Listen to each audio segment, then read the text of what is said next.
नमस्कार दोस्तों। आज की इस वीडियो में हम बात करने वाले हैं एक ऐसे टॉपिक पर जिसके बारे में भारत में लाखों लोग जानना चाहते हैं एंड सही जानकारी बहुत कम लोगों को होती है। यह टॉपिक है लोन सेटलमेंट और इसके ऊपर पहले भी मैं वीडियो बना चुका हूँ, बट उसके अंदर कुछ-कुछ इन्फॉर्मेशन है जो आपको जानना बहुत ज़रूरी है, जो पॉइंट इस वीडियो में पूरे के पूरे कवर हो जाएँगे। तो आपको ये वीडियो कंटिन्यू देखनी है। कोई भी पॉइंट अगर आप मिस करोगे तो आपको फ्यूचर में प्रॉब्लम क्रिएट हो सकता है। एंड आज हम इस वीडियो में पूरी डिटेल में देखेंगे कि लोन सेटलमेंट क्या होता है, लोन सेटलमेंट लीगल है या नहीं, आरबीआई रूल्स क्या कहते हैं, लोन डिफॉल्ट होने के बाद क्या होता है, बैंक रिकवरी कैसे करती है, कौन से कानून लागू होते हैं, सिविल पर इसका क्या असर पड़ता है, सेटलमेंट कैसे नेगोशिएट करें और रियल लाइफ एग्जांपल के साथ आपको बिल्कुल सेफली एंड बेसिक से हाई लेवल तक मैं आपको समझाने की कोशिश करूंगा। ठीक है, तो आप कंटिन्यू बने हुए रहिएगा। अब सबसे पहले हम महत्वपूर्ण जो विषय है उस पर चर्चा करते हैं कि आपके अधिकार क्या है जब बैंक रिकवरी करता है। इस वीडियो में पूरी तरह लीगल एजुकेशन पर्पस के लिए सारा का सारा कंटेंट बनाया गया है एंड बाकी आपको अपने हिसाब से केस वाइज डिसाइड करना है कि आपके ऊपर क्या एप्लीकेबल होता है और क्या नहीं। अब लोन सेटलमेंट भारत में कई कानूनी और रेगुलेशन के अंतर्गत आता है। सबसे महत्वपूर्ण जो लॉज है, reserve bank of India guideline Bharat में सभी बैंक और एनबीएफसी आरबीआई गाइडलाइन के अनुसार काम करती है। आरबीआई बैंक को वन टाइम सेटलमेंट यानी ओटीएस स्कीम की अनुमति दी है ताकि खराब लोन यानी नॉन परफॉर्मिंग एसेट यानी एनपीए को रिसोल्व किया जा सके। सरफेसी एक्ट नंबर 2 पर आपको ध्यान रखना है कि सरफेसी एक्ट 2002 इसका जो ये कानून है, तो यह कानून बैंक को यह अधिकार देता है, अगर बोरोवर लोन नहीं चुकाता, लोन एनपीए बन जाता है, तो बैंक बोरोवर की जो आपकी प्रॉपर्टी सीज करके ऑक्शन कर सकता है। ध्यान रखिएगा इस केस में आप। एंड इसके साथ साथ थर्ड है रिकवरी ऑफ डेप्ट एंड बैंक्रप्सी एक्ट 1993। इस एक्ट के अंतर्गत भारत में डेप्ट रिकवरी ट्रिब्यूनल यानी डीआरटी, आपने डीआरटी के बारे में वीडियो देखे होंगे एंड सुना भी होगा। तो यह ट्रिब्यूनल यानी बैंक को 20 लाख से ज्यादा के लोन रिकवर करने में मदद करता है। अब इसके बाद फोर्थ नंबर पर आपको इंडियन कॉन्ट्रैक्ट एक्ट यानी 1872 1872 में लोन एग्रीमेंट एक लीगल कॉन्ट्रैक्ट होता है। सेटलमेंट एक्चुअली एक कॉम्प्रोमाइज एग्रीमेंट होता है जो बोरोवर और बैंक के बीच में होता है। यह आपको ध्यान में रखना है। इसके बाद नंबर 5 पर आता है नेगोशिएबल इंस्ट्रूमेंट एक्ट 1881 सेक्शन 138। अगर बोरोवर को चेक बाउंस होता है तो यह क्रिमिनल ऑफेंस बन सकता है, बट ये सभी केस में इक्वल एप्लीकेबल नहीं होता है। अब इसके बाद आता है आपको एक बैंक क्रप्सी कोड 2016। अगर बोरोवर बिजनेस कोई है तो बैंक क्रप्स हो जाए एंड आपका पूरा का पूरा लॉस हो जाता है बिजनेस, तो इसके लिए ये मैंडेटरी है। अब इसके बारे में लोन सेटलमेंट के बारे में आपको पता होना चाहिए कि एक्चुअली में लोन सेटलमेंट क्या होता है। वैसे तो आप सभी जानते हैं, बट एक मैं थोड़ा सा फिर भी आपको एक बेसिक्स बता देता हूं कि जब बोरोवर पूरा लोन रिपे नहीं कर पाता है और बैंक बोरोवर के साथ एग्रीमेंट करके कम अमाउंट लेकर लोन क्लोज कर देता है, यानी एक एग्जांपल के तौर पर अगर हम समझते हैं कि लोन आउटस्टैंडिंग आपका 10 लाख रुपए का है, बैंक सेटलमेंट ऑफर देता है आपको 6 लाख रुपए का, और अगर बोरोवर 6 लाख रुपए दे देता है तो लोन अकाउंट सेटल्ड मार्क हो जाता है। लेकिन ध्यान रखें, सेटलमेंट का मतलब लोन माफ होना नहीं है, बिल्कुल भी नहीं। जो आप थंबनेल देख रहे हैं यूट्यूब पर जाकर एंड मल्टीपल वीडियो देख रहे हैं, तो ये एक आपको सिर्फ अट्रैक्ट करने के लिए है कि आपके वीडियो पर ज्यादा से ज्यादा व्यूज आए, बट उसके अंदर भी आपको सेटलमेंट का ही प्रोसेस बताया जाता है। ये सिर्फ एक कॉम्प्रोमाइज होता है, ध्यान रखिएगा आप।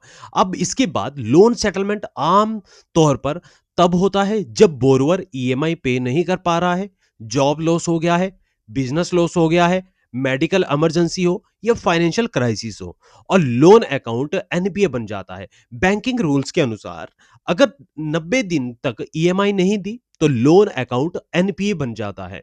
अब लोन डिफॉल्ट केस आपको पता होना चाहिए। अगर बोरोवर ईएमआई नहीं देता है तो बैंक ये स्टेप फॉलो करता है। सबसे पहला, जब आपकी पहली ईएमआई बाउंस होने वाली होती है, तो उससे 1 दिन पहले या 2-3 दिन पहले आपको रिमाइंडर आना शुरू हो जाते हैं, जिसमें बैंक आपको एसएमएस भेजता है। और जब आपकी ईएमआई बाउंस होती है तो पेनल्टी यानी लेट फीस, पेनल्टी इंटरेस्ट लगना शुरू हो जाता है। आमतौर पर बैंक 2 से 4% एक्स्ट्रा इंटरेस्ट चार्ज किया जाता है, बट अधिकतर देखने को मिला है कि बैंक तो इंटरेस्ट ठीक लगाता है, परंतु यहां पर जो एनबीएफसी है, ये आपका इंटरेस्ट रेट हाई लगाती है। अगर आपका 10,000 रुपए का लोन है, तो उसमें पेनल्टी एंड अदर चार्जेस जोड़कर वो 20,000 रुपए हो जाएगा विद इन 100 से 120 दिन के अंदर अंदर। और मैंने पहले भी वीडियो बनाया हुआ है कि कौन कौन से ऐसे एनबीएफसी एप्लीकेशन है जो लोन पे इतना ज्यादा पेनल्टी, इंटरेस्ट एंड चार्जेस लगाता है। अब इसके बाद जब स्टेज थर्ड में जाता है पेनल्टी लगने के बाद, तो इसमें बैंक बोरोवर को लीगल नोटिस भेजता है। अब फोर्थ स्टेप में recovery agent, bank recovery agent भेज सकता है, लेकिन रिकवरी एजेंट के लिए आरबीआई रूल्स बने हुए हैं। इसके ऊपर भी एक मैंने वीडियो बनाया हुआ है, उसको आप देख सकते हैं। अब RBI rule for recovery agent, RBI ने रिकवरी एजेंट के लिए एक स्ट्रिक्ट रूल बनाए हैं। सुबह 7 बजे से पहले कॉल नहीं कर सकता है, शाम को 7 बजे के बाद विजिट नहीं कर सकता है, अब्यूज लैंग्वेज यूज नहीं कर सकता है, और अगर हरासमेंट होता है तो बोरोवर कंप्लेंट कर सकता है। ध्यान रखिएगा। और इसके ऊपर कंप्लीट वीडियो ऑलरेडी आ चुका है, उसको आप देखिएगा और उसको अप्लाई कीजिएगा, क्योंकि फिर अप्लाई तो आप करते नहीं हो, सिर्फ देखते ही हो। अब इसके बाद करते हैं लीगल एक्शन बाय बैंक। अगर बोरोवर लगातार डिफॉल्ट करता है तो बैंक को लीगल एक्शन ले सकता है। सिविल केस, ध्यान रखिएगा, सिविल केस में क्या होता है, bank civil recovery suit file करता है। अब डीआरटी केस भी होता है। अगर लोन अमाउंट 20 लाख से ज्यादा है तो केस डेप्ट रिकवरी ट्रिब्यूनल में जाता है, और मैं पहले भी बता चुका हूं आपको। अब इसके बाद SARFAESI action, bank property seize करके ऑक्शन कर सकता है। ध्यान रखिएगा, यह भी होता है अगर ज्यादा बड़ा आपका लोन है, छोटे लोन के लिए नहीं, बड़े लोन के लिए। अप्रॉक्स आपका 10 से 20 लाख रुपए से ज्यादा का अमाउंट होना चाहिए। परंतु लोन सेटलमेंट का प्रोसेस होता है एक। अब ये प्रोसेस क्या होता है, बोरोवर सेटलमेंट रिक्वेस्ट करता है या बैंक आपसे सेटलमेंट रिक्वेस्ट करता है। बोथ बोथ पॉइंट से आ सकता है, या बोरोवर भी भेज सकता है और बैंक भी भेज सकता है। सेटलमेंट ऑफर दिया जाता है। यूजुअली नॉर्मली अगर देखा जाए तो 50 to 70% में सेटलमेंट हो जाता है। सेटलमेंट एग्रीमेंट साइन होता है, बोरोवर पेमेंट करता है और बैंक इशू करता है, और आपको नो ड्यूज सर्टिफिकेट मिलता है। अब ध्यान रखिएगा आप।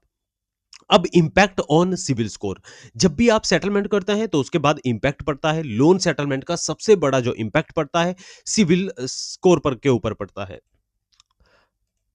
एंड इसके बाद सिविल जो आपका क्रेडिट रिपोर्ट में लिखा जाता है, ये सेटल्ड लिखा जाता है। बोरोवर ने पूरा लोन रिपे नहीं किया है, और डिफॉल्ट रिकॉर्ड जो आपका रहता है ये 7 साल तक रहता है, रिपोर्ट में रहता है। ध्यान रखिएगा आप, जो आपकी सिविल रिपोर्ट रहता है। अब एक एग्जांपल लेते हैं कि एक पर्सन है, राहुल ने पर्सनल लोन लिया 5 लाख रुपए का, जॉब लॉस हो गया है।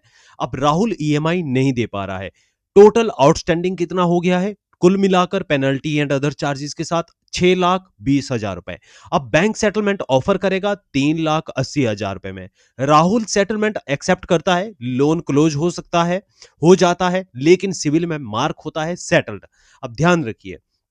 अब risk of loan settlement, loan settlement के डिसएडवांटेज भी है। सिविल डैमेज होता है, फ्यूचर लोन रिजेक्ट होता है, हाई इंटरेस्ट रेट पर आपको सिक्योर लोन मिलता है, और क्रेडिट कार्ड रिजेक्ट हो सकता है। बट आपको सेटलमेंट से पहले ऑप्शन ये ट्राई करने हैं, लोन रिस्ट्रक्चर का, ईएमआई कम करके। मोरेटोरियम आप कर सकते हैं, टेम्परेरी आप ब्रेक ले सकते हैं। जैसे आपको मैं कहता हूं कि लोन एक्सटेंशन आप करवा सकते हैं, तो ये भी आपके लिए बेटर रहता है। एंड इसके बाद अगर मल्टीपल डेप्ट हो चुके हैं तो आप कंबाइन एक लोन बना सकते हैं, ये भी आपके लिए ऑप्शन रहता है। अब इंपॉर्टेंट आपको मैं वीडियो को खत्म करते करते एक आपको टिप देता हूं।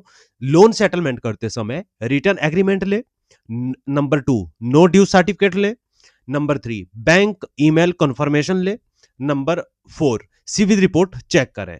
एंड लास्ट में, अगर आपको ये वीडियो फायदेमंद लगा है, लोन सेटलमेंट क्या है, आरबीआई रूल्स क्या है, लीगल प्रोसेस क्या है, एंड बोरोवर राइट्स क्या है, एंड सेटलमेंट प्रोसेस क्या है, तो याद रखें लोन सेटलमेंट लास्ट ऑप्शन होना चाहिए। अगर पॉसिबल हो तो लोन पूरा रिपे करना है आपको। और ये वीडियो अगर आपको हेल्पफुल लगी है तो लाइक करें, चैनल को सब्सक्राइब करें, और कमेंट में बताएं कि अगर आपके ऊपर डेब्ट है या फिर नहीं है, तो आप किस टॉपिक पर अगली वीडियो चाहते हैं। धन्यवाद।